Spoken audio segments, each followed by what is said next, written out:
দুনিয়ার জমিনে একই সাথে ব্যবসা করতাম, একই সাথে চাকরি করতাম, একই সাথে খেলাধুলা করতাম, কিন্তু মসজিদে যখন আজানটা হয়ে যেত দোকানটা বন্ধ করে তুমি দৌড়ায়া মসজিদে যাইতা। যখন খেলাধুলা করতাম তখন দৌড়ায়া মসজিদে চলে যাইতা। চাকরি যখন করতাম আজানটা দিলে বন্ধু তুমি দৌড়ায়া মসজিদে চলে যাইতা। ক্বালু লাম নাকু মিনাল মুসাল্লিন, দুনিয়াতে তুমি মুসল্লি ছিলা, আমি মুসল্লি ছিলাম না। তাই জাহান্নামে আসার এক নাম্বার কারণ হলো নামাজ না পড়া। জোরে জোরে কোন কি না পড়া, আরো জোরে কি না পড়া। এই প্যান্ডেলের ভিতরে এই রোগে আক্রান্ত আছে না নাই?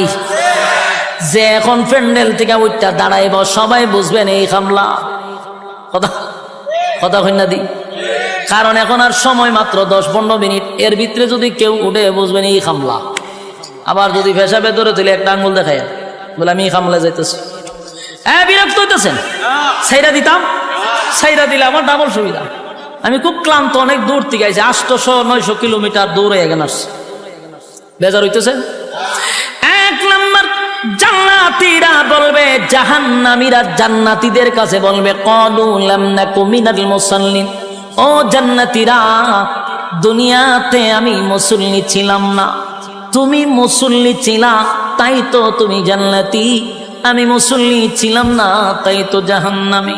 এই মজলিসের ভিতরে যারা এই রোগে আক্রান্ত, সামনে কিন্তু রমজান মাস আসতেছে, বর্তমানে শাবান মাস চলতেছে, এখন যদি ফিরে না আসি কবেই বা ফিরে আসব? এই রহমতের মাস, বরকতের মাস চলে যাচ্ছে, এখন থেকে তওবা করা দরকার। আল্লাহ আপনার হুকুম যা লঙ্ঘন করছি, তাম জিন্দেগির গুনার বোঝা মাথায় লইয়া নজুলে রহমতের সময় যদি চোখের পানি গুলো ছেড়ে দিয়া কান্দেন আর বলেন, মালিক জীবনের সব গুনার উপরে লজ্জিত, আল্লাহ এতদিন আপনার হুকুম পালন করি নাই, আল্লাহ শয়তানের ওয়াসওয়াসায় পড়ে করছি গো, আপনি মাফ করে দেন। চোখের পানি গুলো ছেড়ে দিয়া যদি আল্লাহর দরবারে আপনি দরখাস্ত করেন, আমার আল্লাহ বলেন, বান্দারে যৌবনকালে যদি একবার ডাক দেস, আমি 70 বার বান্দা তোর ডাকে জবাব দিই।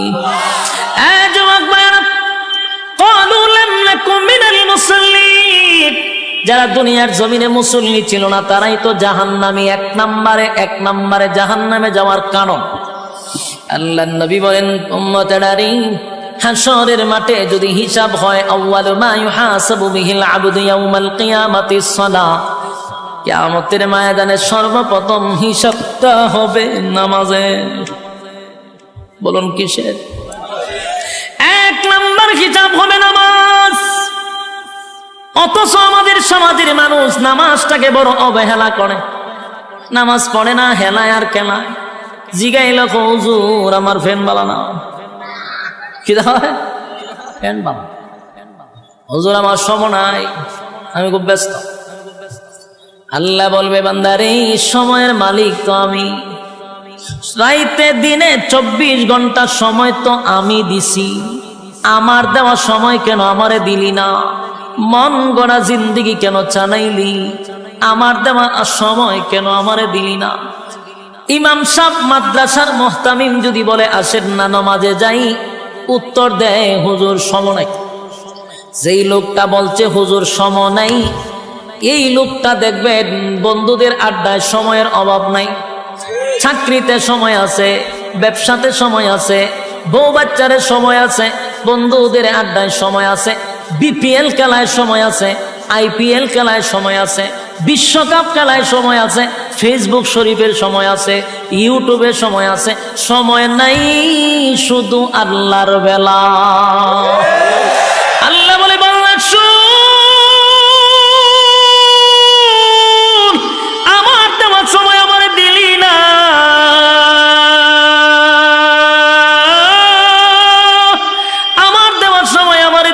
আমারে দিলি না।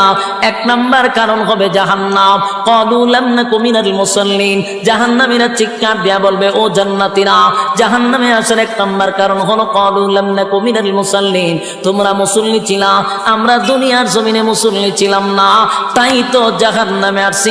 জাহান্নামে আসার এক নাম্বার কারণ হলো নামাজ। এবার আসুন দুই নাম্বার কারণ হলো আল্লাহ কোরআনে বলেন জাহান্নামীদের বক্তব্য জান্নাতীদের কাছে। এবার দুইটা নাম্বার কারণ হলো ওয়ালাম নাকুনু তুইমুল মিসকিন।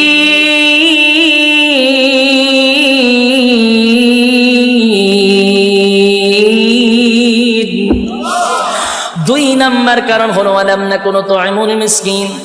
দুই নাম্বার জাহান্নামীরা বলে জাহান্নামে আসার দুই নাম্বার কারণ হলো দুনিয়াতে আমরা অসহায়দেরকে খাবার দিতাম না।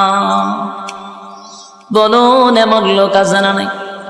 অসহায়দেরকে খাবার দিতাম না, ইয়েতিমদেরকে খাবার দিতাম না, মিসকিনদেরকে খাবার দিতাম না, নিজে 3 বেলা পেট ভরে খাইতাম, কত রঙে ডঙ্গের খাবার খাইতাম, নিজে খাইয়া ঘুমাইতাম, পাশের বাড়ির মানুষটা না খাইয়া ঘুমাইত, খবর নিছি না, তাই তো আজকে জাহান্নামে আসছি। ওয়ালাম নাকুনু তুইমুল, আল্লাহ বলেন ঈমান আর আমল লইয়া যদি জান্নাতের ভিতরে আসতে পারস, নিম্ন স্তরের একটা জান্নাতীকে আমি কমপক্ষে বউ দিব 72টা। এক একটা বউয়ের দিকে তাকাইয়া 40 দিন সময় চলে যাবে, খালি তাই থাকবেন চাই থাকবেন। আরেকজন বউ কইব বেচারা একজনের পাই তাকাইয়া 40 দিন চলে গেল, পিছনে আরো রয়েছে 71টা। সুবহানাল্লাহ, খালি আল্লাহ যে কি সুন্দর করে বানাইছে। ঘরের বউ যদি খালি কইতে পারেন যে বিয়ার একটা করব, যাইতার বিন্নি গড়া খাইতার বিন্নি গা গড়া, হ্যাঁ ইসরাফিলে সিংহাত ফু দেওয়া লাগতো না, এটি ফু দেওয়া লাগব। বাস্তব না বাস্তব? খালি কইয়েন, দেখবেন সকালে খালা বোরকা লাগালিছে, জিগা কই যাও, পুলিশের দ্বারা যাই তোর জেলের বাদ কইতাম। ঘটনা কি তো রাত্রে কইছেন আরেকটা করবেন, তাহলে 2 জায়গাত বাধা, এক বাংলাদেশ, এক হইল গিয়া হোম মিনিস্টার। কপাল আপনার টাটা পড়ছে, কিন্তু আল্লাহ কিন্তু কইছে 4টা। আমরা পারেন না, এটা আপনার কপালের দোষ, ঠিক নেই।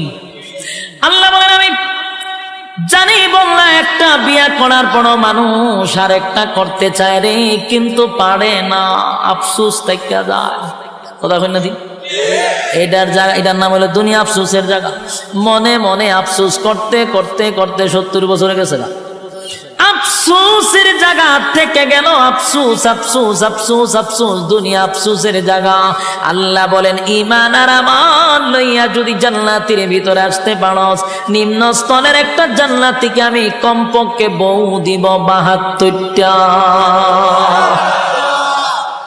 আসেনি সুবহানাল্লাহ? নিম্ন স্তরের কয়টা? 72টা। জোরে কোন কয়টা? 72টা। চিন্তা তৈরি গেছে, হিসাব মিলাইতে পারতেছে না। হ্যাঁ মিয়া, জান্নাতে ফসরাবো নাই, পায়খানাও নাই, বয়স হইল 32, কমবেও না বাড়বেও না, ওখানে কোনো হারবালের দোকানও নাই, একদম স্ট্রং, 60 হাত লম্বা। সুবহানাল্লাহ। 72টা বউ তো নিম্ন স্তরের জান্নাত, ভিআইপি জান্নাত হইলে বউয়ের কোনো অভাব নাই। সুবহানাল্লাহ সুবহানাল্লাহ। এক একটা বউয়ের দিকে তাকাইয়া 40 দিন সময় চলে যাবে, খালি তাই থাকবেন চাই থাকবেন। আরেকজন বউ কইব বেচারা একজনের পাই তাকাইয়া 40 দিন চলে গেল, পিছনে আরো রয়েছে 71টা।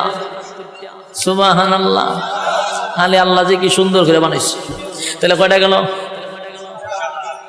8 নাম্বার হলো চরিত্র। 8 নাম্বার কি? চরিত্র।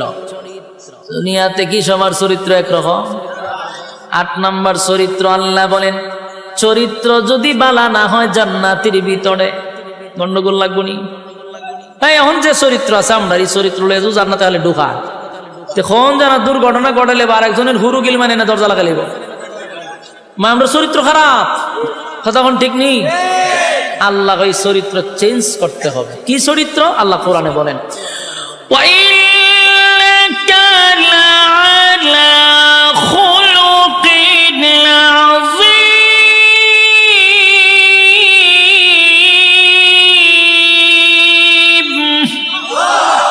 খুলুকে আযীম, চরিত্র কার? বিশ্ব নবীর চরিত্র। সুবহানাল্লাহ। এক একটা নবীর এক একটা গুণ দিয়ে জান্নাতের ভিতরে আল্লাহ ঢোকাবে, আমার নবীর চরিত্র থাকবে আমাদের ভিতরে। সুবহানাল্লাহ। তাহলে এই নিয়ামতগুলি কি দুনিয়ার জমিনে আমরা চায়া পাবো?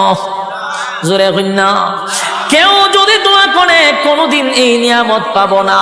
যতগুলা বললাম দুনিয়াতে কোন নবী রাসূলকেও আল্লাহ দেয় নাই শুধু চরিত্র ছাড়া। প্রত্যেক নবীর চরিত্র ছিল ফুলের মতো পবিত্র, কোনো সমস্যা নাই। তিল পরিমাণ কোনো স্পট কোন নবী রাসূলগণের চরিত্রে ছিল না। সুবহানাল্লাহ। যুবক ভাইরা, আর বাকি সব নিয়ামতগুলি দুনিয়া চাইলেই পাওয়া যায় না রে। দুনিয়া আফসোসের জায়গা। জান্নাতের ভিতরে এই নিয়ামতগুলি আল্লাহ না চাইতেই দিয়া দিবে।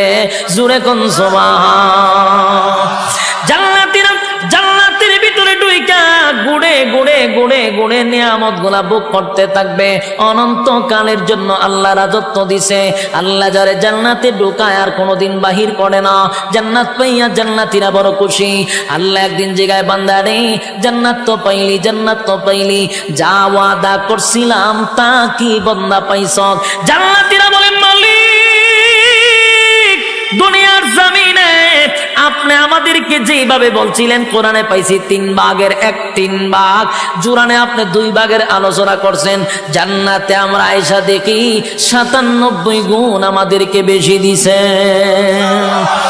এবার জান্নাতীরা আল্লাহর কাছে একটা দরখাস্ত পাঠাবে, মালিক আমরা জান্নাতের ভিতরে গুইরা গুইরা সব নিয়ামত দেখলাম, কিন্তু দুনিয়ার জমিনে আমরা অনেক বন্ধু বান্ধব ছিল যাদের সঙ্গে ব্যবসা করতাম, যাদের সঙ্গে চাকরি করতাম, যাদের সঙ্গে খেলাধুলা করতাম, যাদের সঙ্গে আড্ডা মারতাম।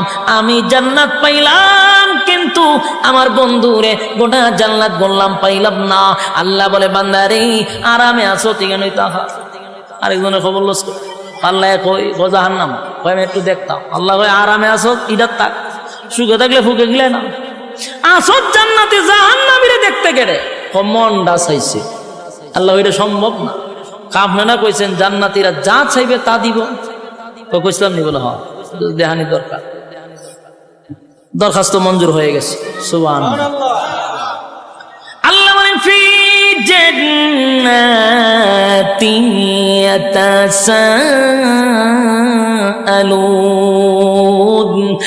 আনিল মুজরিমিনা মা সালাকাকুম ফি সাকার।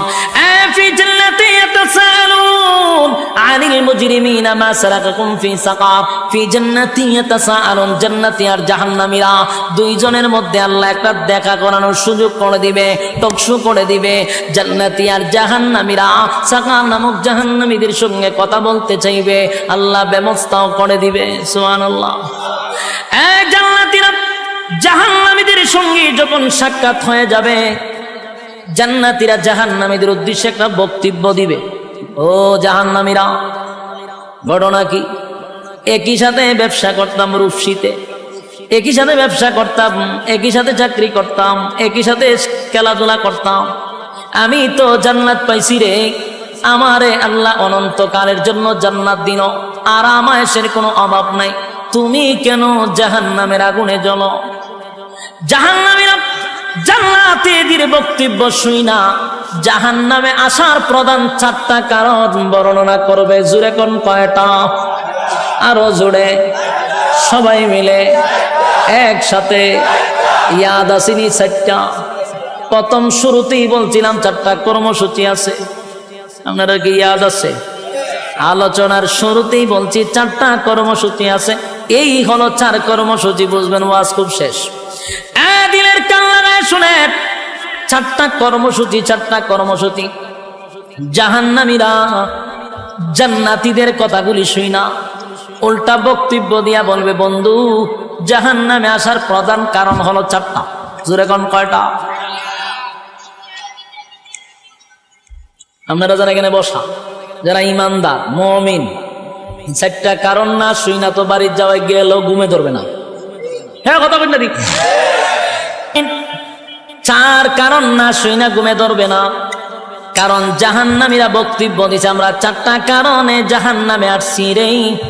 এই 4টা কারণ যদি এই মজলিসে পাওয়া যায়, তাহলে এখানে বৈশা সিদ্ধান্ত নিবেন আগামীতে 4 অপরাধ আমি করব না। জাহান্নামে আসার 1 নাম্বার কারণ বর্ণনা করবে, 1 নাম্বার কারণ বর্ণনা করবে, ক্বালু লাম নাকু মিনাল মুসাল্লিন।